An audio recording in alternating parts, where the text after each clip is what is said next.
Welcome back to Hardware Unboxed. It's time, Q&A time that is, May Q&A.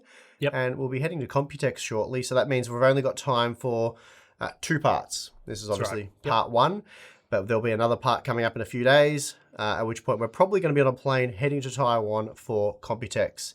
But anyway, there'll be more interesting coverage coming at that point. But before we get further into this video, today's sponsor spot is brought to you by Skytech Gaming, a provider of pre-built gaming PCs in California.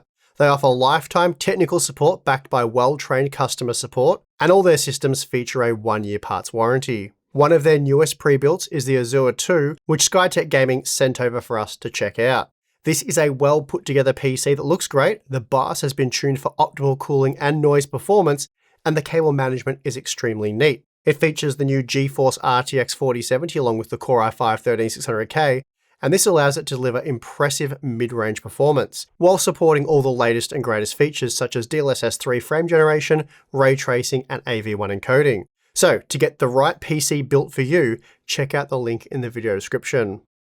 Do you think Nvidia could have charged even more than they did for the RTX 40 series while making gamers more happy if they had doubled up on VRAM? I'm going to say no to that one. Yeah, no. So the prices already aren't great, but if, let's say you had double the VRAM on like an RTX 4070, so it had 24 gigabytes, not 12, I think that would have made the card much more impressive at that price point, but whether they could have made it more expensive, yeah, I don't think so. If anything, we want it to be more affordable. So I don't think just adding more VRAM justifies a higher price. It's not necessarily about justifying a higher price. It's more about just what the cards should have at this point in time. Would you agree? Yeah, I'd say so. I think as well with it really depends on the tier as well. Like 24 gig for a 4070 to me seems like a bit of overkill. Yeah. Like ideally that card would have 16, not 12, but that's not a doubling, right? No. That's only increasing it by, what is it, 33% or something? About that. Doing some quick maths. So Sounds roughly right. sounds roughly right, hopefully. So yeah, I guess based on that perspective, like the entry-level cards probably should have double the VRAM or, again, at least some sort of increase at no extra price increase, especially something like 4060 Ti. You know, that, as we said in the review, that should be a $400 GPU, but with 16 gigabytes of memory. That's probably the absolute maximum they could charge. But then, yeah, once you start getting those higher tier products like a 4070 with 24 gig of VRAM, they definitely would have made that more expensive and it probably wouldn't have been justified because 24 gig versus 16 is probably not necessary. Yep. So, yeah, it's kind of a hard one because Nvidia is going down that path by making a 4060 Ti with 16 gig that they are charging more for. And that sucks. And the prices seems like, what is it? It's costing them maybe $30 to add in the extra 8 gig of GDDR6. Yeah, so if the base model RTX, well, if there was just an RTX 4060 Ti, there's only one, which there should be, and I had 16 gigabytes of VRAM, and it was $400. Like, I'm not saying that would be a good product, because I don't think it would be, but it would be a lot better than what we got. What, $100 more affordable. Ideally, you sort of want that kind of product probably more like $350 to $300, which sounds absurd given what we have got.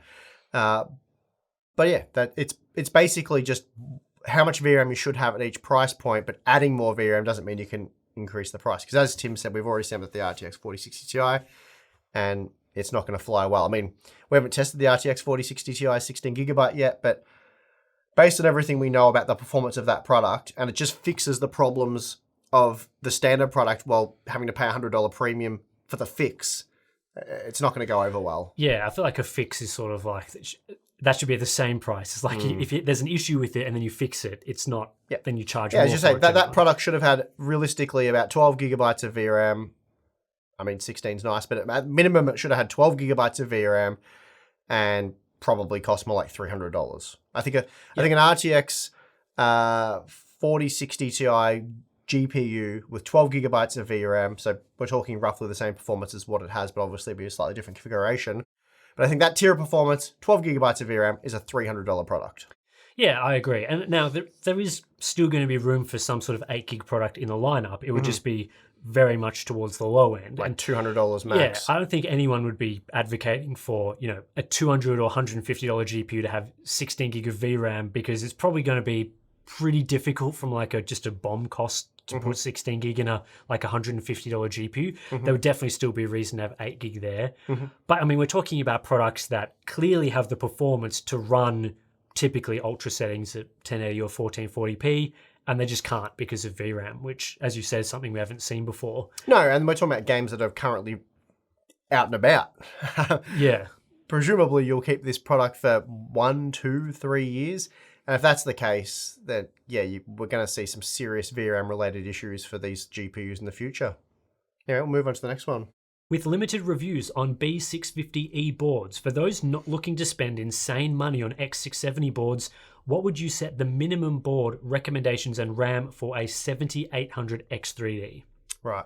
Well, first of all, my huge, B650 roundup is coming still. I know it's been delayed, but once we get Computex out of the way, hopefully a week or two after that, I'll finally get that content out. It'll be relevant for a long time, so there is that. But yeah, apologies that I haven't done it sooner.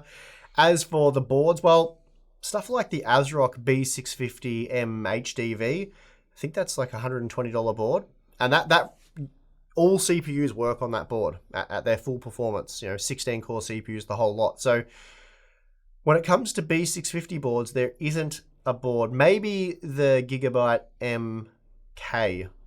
It's not even M-K, it's just MK. Okay. That board, I'm not 100% sure on, but the rest of the boards, there isn't a B650 board that won't get the most out of a 7800 X3D or any Ryzen CPU for that matter. So motherboard's not really a concern. It just comes down to, what features do you want? Do you want more than 2 DIMM slots? Do you want, you'll have to look at the board features really. But as far as getting the most out of the CPU, board doesn't really matter there. And as for memory, DDR5 memories come down a lot. Like you can get low latency DDR5 6000 now for a pretty good price. So CL30, 32, that sort of stuff, I'd be looking around there, sort of the low 30s type kits. I mean, even 36 on an X3D CPU is probably fine. So you can probably spend $120 on the motherboard, not much over $100 on the memory, and then buy the CPU, and you've got a pretty killer gaming combo there.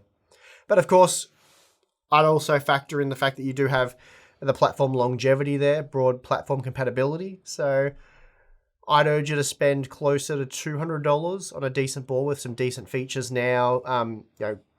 Good expansion for stuff like M.2, PCIe slots, all that sort of stuff, because you could be seeing, another generation or two on that board.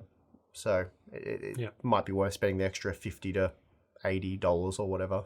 All right, Tim, with a lot of recent Nvidia price gouging and AMD own goals, it got me curious. What would a good value lineup look like price-wise from top to bottom? So it's probably easier to do just the GeForce range, I suppose.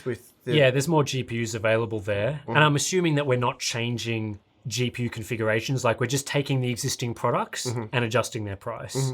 So I think, we're starting from the bottom. Should we go with the announced like 4060? Put that in there? Sure.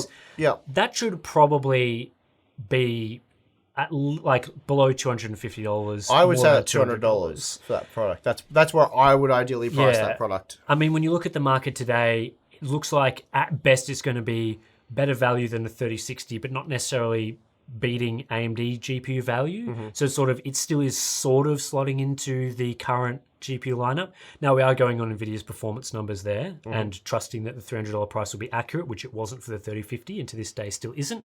So yeah, I think the 4060, that should be starting at $200. Ideally, that product would be renamed to the 4050 as well, because I think a 4060, you could justify that tier of cards still being priced around $250 to $300. I'd rather it be a 4060 and make the 4050 cheaper. Sure.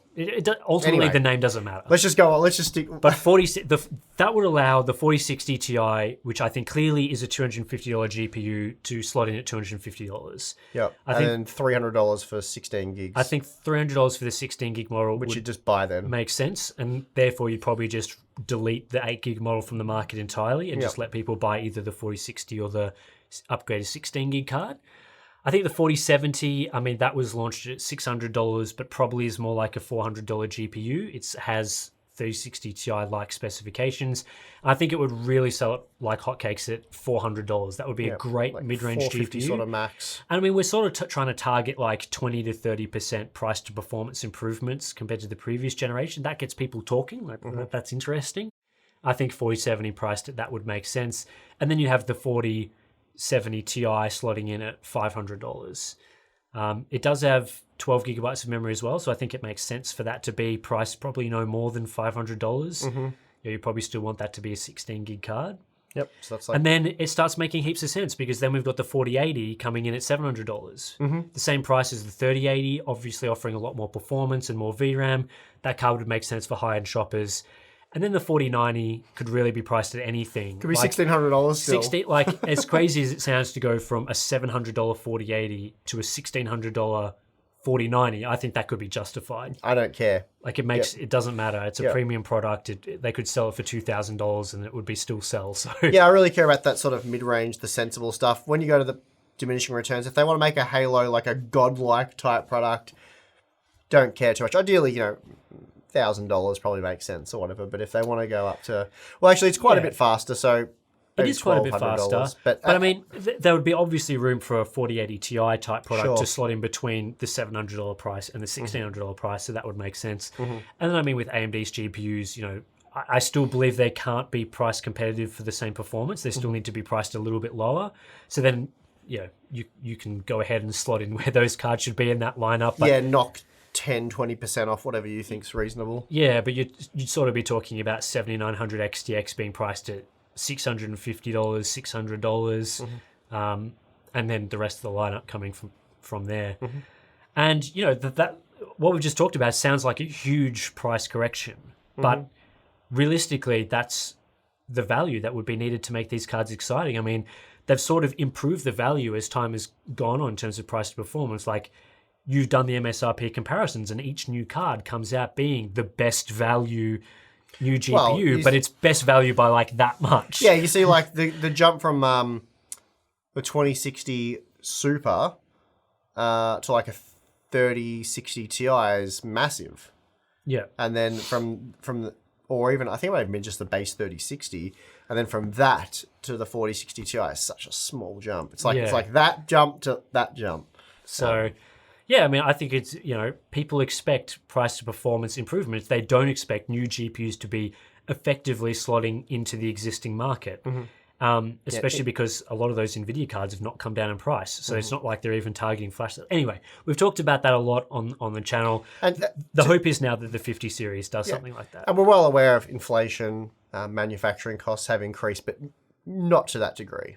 So yeah, I mean, we're talking about, the card that we're talking about, a 4060 with those specifications being priced at $200 in a non-inflated market, that would have been at like a GTX 1650 Super type product, which was launched at $150. So, that accounts for some inflation there and things like that. So, yeah, those are factors. And obviously, it's, the prices we talked about are just not happening. Like, they're just not happening. But hopefully, we see some price to performance balance restored with a future generation. And yeah, we'll be looking at to make sure that the price to performance isn't just good relative to the 40 series, but also the 30 series, so that buyers have, they're getting a good upgrade there, an upgrade that makes sense. Question for Steve: why do you get duplicate boards in for motherboard VRM testing? Right. Well, it must be because you guys have noticed in either behind the scenes content or whatever that, often we do have, two of each board, or a lot of the boards anyway. And I don't get them in deliberately. Often I'll approach, I don't know, let's say ASUS, and say, I want your Prime board. And they'll be like, oh, well, we're not really promoting the Prime board. And I'm like, well, I'm definitely reviewing it because it's one of your more affordable boards. People are interested in it. And I've been a bit of back and forth with them as just a random example. They're reluctant to send it. And I'm like, well, okay, I'm just buying it anyway. I've ordered it. And I'm going to tell people that you guys are happy to sell them the board, but you don't want reviewers reviewing the board. So what have you got to hide? There'll be some sort of back and forth like that because we kind of don't really like that. And the board that I've purchased will turn up. I'll test that. And then lo and behold, days or weeks later, they found the $100 to buy the board. They're like, oh, actually, what wasn't a problem. It was just, we just didn't have samples in Australia or whatever. And that happens with most of the brands. So I end up with two boards. One I've purchased and then one that's been sent for review. And that happened with like B650. I think that happened probably 6 or 7 times. So that's a lot of doubling up of boards, but yeah, what can you do? On top of other things ASUS is doing to wreck its brand image right now, it has been confirmed by Kit Guru that an ASUS UK representative said publicly that I believe buying positive reviews is legal on one of their channels. Have any companies offered Hub money in exchange for a positive review outside of the Nvidia and LG debacles? Well, Nvidia didn't offer us money, to be clear. Nvidia just said, screw you guys. You're not getting samples anymore unless you change your editorial direction, which was a crazy thing to put in an email, but they did. But there was no money there, just to be clear. And LG, did they offer money at any point? I think they did offer some sort of compensation. I think they wanted certain editorial privileges that they were willing to pay for, such as, you'd have to go back and watch the video to see everything there. But I think they wanted to, have final say on the video or something, which, there was some sort of offer of money there from memory. Now, it was a few years ago. So again, check the video for more details. I think it has happened every so often. Like, it's not like it's never happened outside of those it happens a lot with companies that we don't work with. So we get emails constantly. And to be fair, a lot of the time it's pitched as more of a sponsored content piece, not a, hey, money under the table, do a positive review type deal.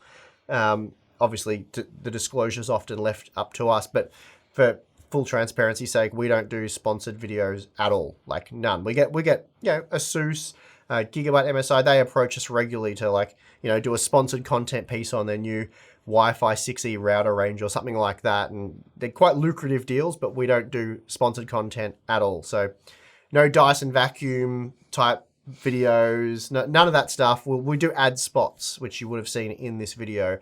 And that's the only way we accept money from various brands. But we don't do them directly with AMD, Intel, or Nvidia. So that's that, really. But yeah, as for the companies we work with on the regular, no. I mean, they pretty much know that they'd be barking up the wrong tree there. So they're all pretty careful with how they handle us. Yeah, and I think, the whole statement of paying for reviews is legal. It's obviously it's a bad look, right? It's obviously a bad look. And usually those statements come from, I don't know, more junior people in the chain. Certainly you're talking well down in the experience. It's very rare that that's coming from the senior executive of PR or the head of PR. It's very much external agencies. It's very common from external agencies where a company will hire, they won't use an in-house PR team, they will hire some third party, and the third party is not really familiar with how things work, so then they make those requests, or it'll be newer employees that are sort of, they've got quotas and things that they need to work towards, so they will suggest things like paid reviews. It is technically legal, it just has to be disclosed, which means it's not so much a review, it's more of a, like you say, sponsored video. But the statement is actually true. It is in most jurisdictions legal to do that, but it would be illegal to hide it. Yeah. So definitely in Australia, it's illegal to hide paid reviews. They've changed the laws recently and that's stuff where you like become that. more of an influencer. We could do that stuff all the time if we wanted to. Hey, check out this new motherboard that we said isn't good, but maybe you should buy one, and we dedicate a content piece to trying to convince you that it's good. And we've had companies where we've trashed their products, so we said they're bad for whatever reason, and then we've had the company say, well, that review is negative, but can we take out ads on your channel for you to influence your audience into buying it because sales are really slow? And we're like, no. The product has to be at least a good product for us to advertise it. And that's always funny when that happens. Yeah, a few people have criticized us for advertising RTX 4070s and a pre-built system or whatever. But the RTX 4070 is a good product, and it's sort of the best product at that price point at the moment, which we're not happy about. It's not a great situation.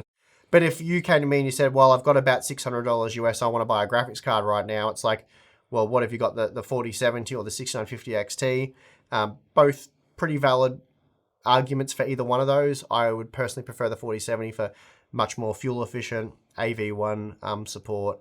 It's got frame generation. It's basically a newer product, obviously, so it has some advantages. So I would tend to go that way. But it's not it's this is fundamentally flawed, this product. It's got 8 gigs of VRAM or whatever. It can't play at 14. It's not a fundamentally flawed product. I mean, we would like to have more VRAM, but it works. Yeah. That's my point. So it's a product that we would recommend. We'd like it to be $500, but it's $600. We're trying. But yeah, to circle back to the question, this does happen from time to time, but yeah, it doesn't usually happen as publicly as this either. Yeah, it's not a big issue. Yeah, I mean, it's sort of an issue, but it's only an issue if people take up the offer. Yeah, well, I mean, but that's up to them. Like, you can have a legitimate YouTube channel if you're like an influencer type channel. I don't like that kind of content, but it's not illegal. No, that's right. So, and there's plenty of like brand ambassadors and all that sort of stuff. It's just not what we do. Like, so anyway. Yep. AMD last minute decided to reduce the MSRP of the RX 7600. Why did it take them so long to make this decision and tell the reviewers as little as 2 hours before publishing the video when they had one whole day to do it after seeing the 4060 Ti reviews? Thanks, Steve. So we got notified the morning of the day before. So we had sort of technically kind of like 2 days to make changes. But by that point, because we're planning for Computex, we've got a lot going on. I worked relentlessly over the weekend and the week before to get all of our data up to date, content scripted. Balin came in on the weekend. He came on Sunday, absolute champion, edited it for us. We got it all done. So both of our videos, 4060 Ti, RX 7600 were done, ready, and we were moving on with other things to get done. And then AMD rang me up and said, oh, we've changed the price. And I think the price change was frustrating, not because I had to go back and do more work. You know, if I'm awake, I'm working. So whatever, I'll work on whatever it is we have to work on. But it was more that it invalidated a huge portion of our video it didn't make the product any better. Like if they had said, look, we've knocked $50 off it and it's now $250, I would have been like, that's annoying, but okay. Kind of exciting. But $30, it was like, yeah, it helps, but you could have just announced a $30 price, especially because we'd been briefed on the 7600 many weeks prior to release. This wasn't like... No, it was locked in a long time ago. It wasn't like 5 days before where they're like, the 7600 is coming, and then 2 days later they're like, actually, we've changed the price. This was like middle of May. They told us it was $300 US, and then 2 days before, which is best case, as it sounds like from other reviewers, they changed it again. And, you know, I think there's a couple of reasons why they decided to do this. I think that there's kind of two things that I'm thinking of. The first one is that they saw the announcement of the RTX 4060 from Nvidia, which was announced after they set the $300 price. So we were briefed before the announcement of the 4060, and the price was set before then. So they would have seen the price and the performance that Nvidia was talking about for the 4060 and gone, $300, we're not going to be competitive. We're going to have to change this. But I think that's, sorry to interrupt you, I think that's much, much, much less of the issue because they can just adjust prices in a month or two. They can. I think that is partly a consideration, but I think another thing that I've been thinking about is whether AMD was trying to play their debating game again, sort of like trying to... Just makes them look silly. Trying to coax Nvidia into like, hey, we're launching this at $300, so you can set a super high price for the 4060, and then because this sounds ridiculous, doesn't it? But they have done this. This is like playing GPU manufacturer on easy mode. It's like trying to imagine your goal, your big brain move is trying to get Nvidia to charge more money for their product than they would have otherwise. Yeah, it's not a sensible plan. It's like, but I think part of it might have been the thinking I think would go. What I'm saying is Nvidia doesn't need any kind of encouragement, I think you're not going to deceive them into charging too much. Like Nvidia was set in their ways. They're like, we're definitely charging that much. I think it's not to charge it too much to make it a good buy. I think it's to make it a bad buy, and by that I mean their plan would have been something like, and this is speculation. I don't think this is a legitimate thing that they did, but. The thinking would be something along the lines of, let's set it at $300. We'll brief everyone a while back so that the price can leak through the market and stuff. So that Nvidia then goes and sets the price at $350 for the 4060 or something like that. And then AMD also cuts the price. So they do a double whammy where they try and coax Nvidia up and then they move down to make their product seem really affordable. But what actually happened was that Nvidia seems to have set a reasonable price for the 4060. Not a great price, but it doesn't seem like it's overly expensive. And then they've had to cut the price because it just would have been ludicrous. Like the performance estimates for the 4060 would have been higher than the RX 7600. I mean, you've seen the numbers, they're public. their estimates would put the 4060 above the 7600. They can't sell it for the same price. I mean, either one of those explanations is not a great explanation. I think the truth is probably multiple explanations. I think there's multiple reasons, but I think the main driving force between the late minute price cut was, and that keep in mind they were very much licking their wounds after the 7800 XT reviews. 7900 XT reviews. They did not like how those went down at all. I think they were very surprised by how our review panned out there. We had some long conversations with them on the phone about that. Which again is so out, that is out of touch with what the product was. So I think is crazy. Yeah, so I think having had that happen to them, they were trying to avoid that happening again because it was about 4 days before reviews were set to go live. AMD contacts me. What are you guys, what are you thinking of the 7600? And I'm like, well, I haven't really formulated my full script yet, but it looks like it's a big old nothing burger, like just a completely pointless product that you guys need not release. Pretty certain my review is not going to be positive. It's flat out bad at $300. Like, take everything that you said in your review at $270 and then think about it actually being worse price to performance than existing cards. Yeah. Yep, so I didn't hold back. I basically told them, I said, at $300 it sucks. I'm not impressed by it at all, and it will be a negative review. And they're like, okay, we'll get back to you on that. And a few notes were taken, and then, a few days later, the phone rings. Oh, good news, it's $270 now. And it's like, it's like that invalidates everything we've done, and I'm still like $30 off. It's like it needs to be $250 max. And even then, at $250, it's like lukewarm. It's like, yeah, like at $250, it's okay. It's kind of what it's only $20 less than the current price though. It's like it changes it a little bit, but it's not worlds better. And it's almost another price cut on what they already gave though. Yeah, I mean the big issue with the 7600, and I think you really nailed it in your review when you said it, is that people who are interested in this level of performance had plenty of options to buy this for the last 6 to 9 months. Like there was no shortage of cards around that level of performance at a similar price. New. And so you have to think almost nothing. What sort of person has been waiting for 6 to 9 months with around $250 to $300 to spend, who's waited? They have gone, I don't want a 6650 XT. I don't want 6600 or whatever. I don't want any of those.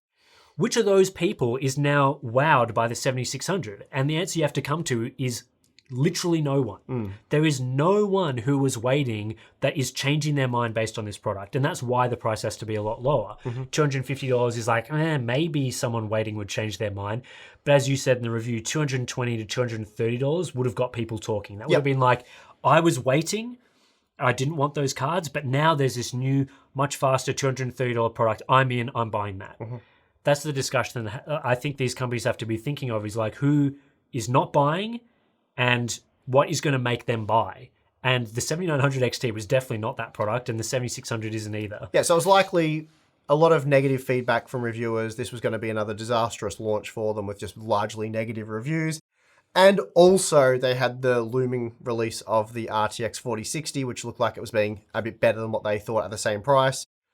So with those factors, it was, we have to make a pricing adjustment here, not just to sort of try and save face on the reviews now, but we might have to do an even smaller price correction in the future to compete better here rather than like a huge discount. And the thing to me that's disappointing is that AMD didn't really need feedback from reviewers or the launch of the RTX 4060 to know that the $300 price for that product was bad. Yeah. Like the price to performance numbers they would have had internally, or at least they should have had internally, that would have painted it as a poor value product. And it doesn't even matter the 4060. You can put that away for now. It wasn't even good value compared to their own GPUs that they are currently selling. Yeah. So they should be in prime position to know what their own cards can do at the prices they're selling them for. Like that's... I don't understand, So again, it doesn't give you a lot of confidence. And you can say similar things about Nvidia launching an 8 gig GPU for $400. It doesn't give you a lot of confidence in what they're doing and thinking at the moment. Like, people are waiting for great value GPUs down the line somewhere. Like, we're waiting, we want these good value GPUs. But what these companies are thinking internally seems to be just not in line with that at all. Like, I don't know. It's not a good situation. So hopefully we're sort of, I guess, would you say it's fair that we sort of need another generation of GPUs to correct this? It seems unlikely that it's going to be something that's fixed this gen. No, this gen sucks. We'll have to wait till next gen. It's a write-off. Keep our fingers crossed next gen doesn't suck as well. With PCIe x8 or lower, mid-range/low-end GPUs potentially becoming more common, what could be some good uses for the spare lanes on the motherboard? Would there even be many mid-range motherboards that could make use of all the PCIe lanes from the CPU/chipset if the primary slot only runs at x8? Well, actually, most mid-range/lower-end boards, especially with lower-end chipsets, will run at x8 if you use those slots anyway. So you might have, well, in most instances, you only have 16 lanes from the CPU. There can be 4 for an M.2 or something like that, but there's usually 16 of the primary slot. If you put like a capture card in the secondary slot, you may not realize this, but the primary card in a lot of the cheaper boards the lanes will be halved, and so instead of being x16, it'll go x8x8. And yeah, because you've only got so many lanes to play with. So you can't have like a x16 card, a x16 card, a x16 card. That's more of like a WRX80 workstation type platform feature. So yeah, most desktop PCs, if you populate all the expansion slots, it just, it cuts down how many lanes each slot gets. And so you're probably doing that anyway. So if you have an 8-lane card, and 8 lanes is fine, by the way. It's rare that you'll see a performance difference between 8 lanes and 16 lanes with like a PCIe 4.0 card. It only becomes a problem when you run out of VRAM, but that's a problem anyway. The performance hit is more significant, and that's why like the 6500 XT, which started with 4 gigabytes of VRAM and only has 4 lanes, was a complete and utter disaster. Because the second you spilled over that 4 gigabytes of VRAM, it was struggle street instantly because it only had 4 lanes to communicate and access the DRAM, the system memory. But yeah, so that's not an unusual or new thing. Generally, you'll find that, primary PCIe slots run at x8 when you're using your other PCIe slots anyway. So no changes. Are AMD graphics cards a viable option for content creators with the 7900 series? Most YouTubers who discuss this stuff seem to recommend Nvidia cards, but in your experience, what are the downsides to AMD cards, and would a content creator be at a perceivable disadvantage if they had one?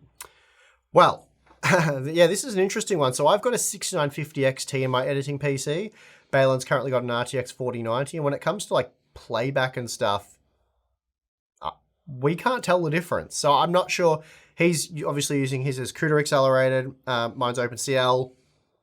At least in Premiere, In Premiere, the playback seems fine. Effects seem similar. It's, again, very difficult to spot the difference. And then encoding performance time seems about the same. So at least from a 6950 XT to an RTX 4090 for our workloads, which include a lot of telemetry color wheel stuff and warp stabilization and lots of 5.7K footage that we then encode in 4K. I don't know, the playback seems pretty much the same. It's certainly not like the gaming difference where you're like, oh, I'm using the 6950 XT. It's a lot slower than the RTX 4090 at 4K or whatever. That's not the situation. Like, productivity, at least in Adobe Premiere, seems pretty much the same. So for us, at least our content creation, not a big difference there at all. Yeah, I think it's really going to depend on apps and stuff. Like, I think it's well known that apps like Blender, as an example, run significantly better on Nvidia GPUs. Mm-hmm.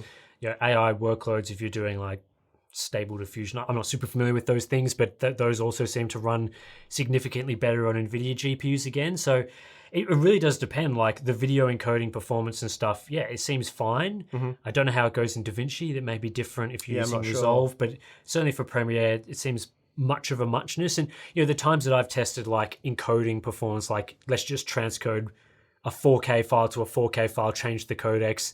Again, the actual performance difference is very, like, because it's hardware accelerated, doesn't really differ between card tiers and is very similar between AMD and Nvidia, at least based on what I've seen previously.